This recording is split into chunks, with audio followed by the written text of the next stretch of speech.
All right, guys, we're working on a Honda 450R. This is an 06 model, which they're all the same, 06 to 14. But anyway, my steering was getting pretty tough at the last race.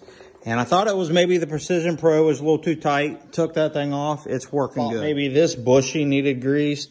It was all good and greased. Just replaced the bearing on the steering stem, so it's all good. What's going on is the inner and outer tie rods are really tough to move. As you can see, I'm literally putting a lot of pressure on this.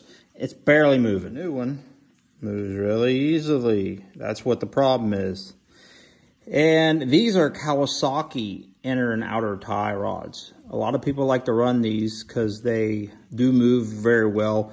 The stock OEM Honda ones, which these are it, and I've ran them many times throughout the years, but they come pretty stiff. And they get really stiff sometimes. I can tell by feeling this, the inners feel pretty good. You can tell not a lot of restriction there. So, but the outers are just really stiff. So we're going to just replace the outers. So we'll just unscrew them. Of course, you got a lot when you break that nut loose and just unscrew them. It's pretty simple. Just keep going. They fall off.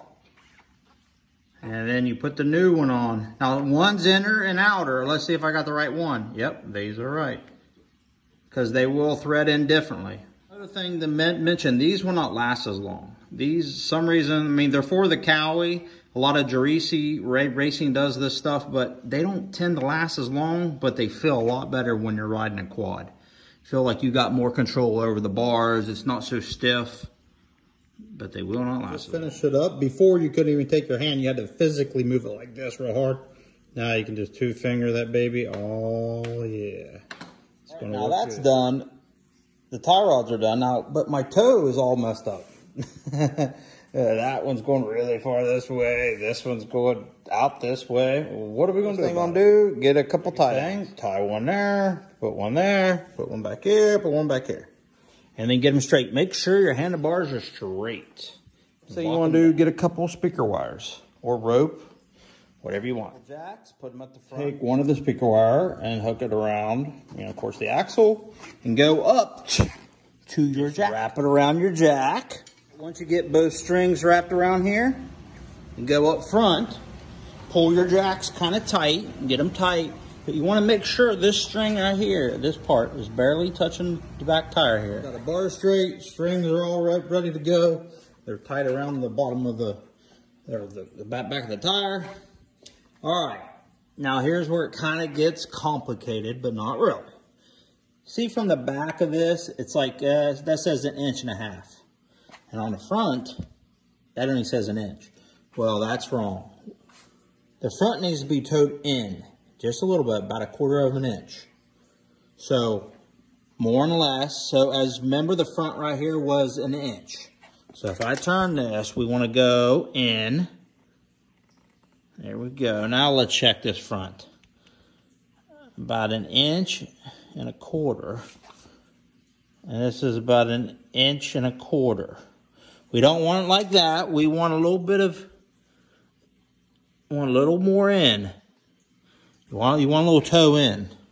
We got the right side done. This is what I like. We're about 1 3/8 inches on the front of the tire. Then we move to the back.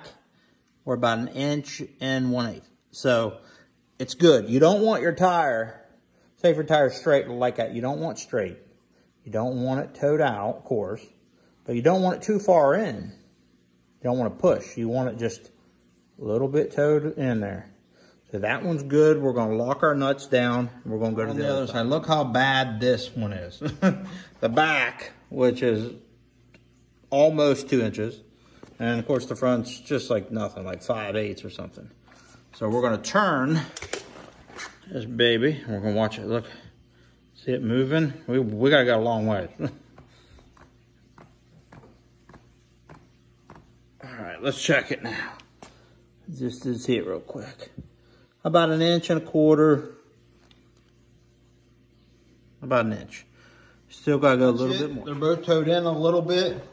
Everybody does this dead different, of course. There's no right or wrong way. Well, I'm sure there's a wrong way if it's too out or too in, but it's pretty damn close. The next thing you do, you give it hell. That quad, remember, that's just for the toe in and out. This quad here has a setup where you can do the camber, in or out. It makes that tire lean like this, you know, one or the other. But that's for another video later. And don't forget that there's a million ways to do that. That's just my way. Not saying it's right or wrong, but that's the way I like to do it. Later.